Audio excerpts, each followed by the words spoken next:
Hey everyone, the question of the week, is a recession coming? And the flippant answer, of course, is yes, at some point there will be a recession. But last week's very brief inversion of the 2-year and 10-year interest rates in conjunction with the recent Fed policy statements saying they plan to raise rates has increased investor concern. I'd like to start with a couple of important points about yield curve inversions. I think there are some misconceptions about what they are and what they mean. A yield curve inversion is when short-term treasury rates pay a higher interest rate than long-term treasuries. The most commonly tracked version of this is the 2-10 yield spread, the difference between the 2-year treasury and the 10-year treasury. Last week on Tuesday, both the 2-year and 10-year treasuries hit 2.38% at about 1:45 p.m. Eastern, technically inverting the yield curve for a very brief period. Many believe that a yield curve inversion means a recession is coming, and you may see that in the news a lot in coming weeks. But I need to point out that an inverted yield curve is just one indicator, and it's not bulletproof. The 2-10 yield spread went negative in 1998 and was not followed by a recession. That was a false positive.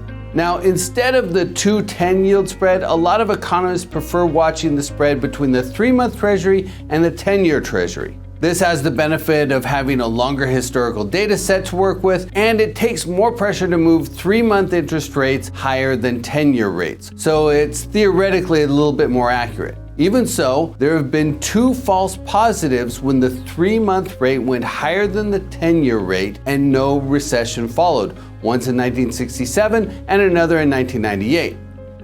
As I record this, the 10-year treasury rate is a healthy 180 basis points higher than the 3-month rate.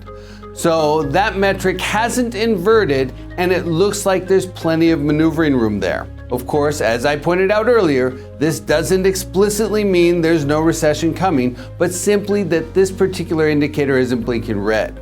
Looking forward, we should expect higher than normal interest rate volatility and a higher than normal risk of a yield curve inversion. That's because the Fed is grappling with very high inflation, and they've announced plans to raise interest rates a total of 7 times this year. That will likely increase pressure on short-term rates like the 3-month treasury, and that will likely increase interest rate volatility, potentially causing inversions. This will probably be in the news a lot in the coming months, but what's it mean for investors? First, don't get lost in the news. Yes, a recession is probably out there somewhere, but don't get too focused on it. Second, the next recession won't be anything like the last 2. The pandemic recession or the financial crisis. The drivers are completely different. Third, the next recession, when it comes, will likely be comparatively mild, more like the recessions of the early 80s or early 90s. Don't forget, the economy is really strong right now. Unemployment is comparatively very low, and savings is at an all-time high. That will help mitigate recessionary pressure.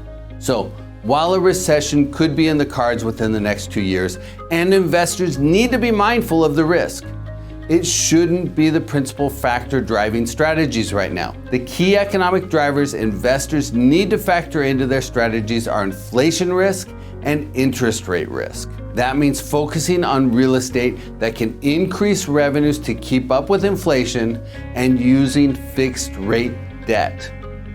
Those basic guidelines should help mitigate risk, but as always, investors need to keep their eyes on the horizon.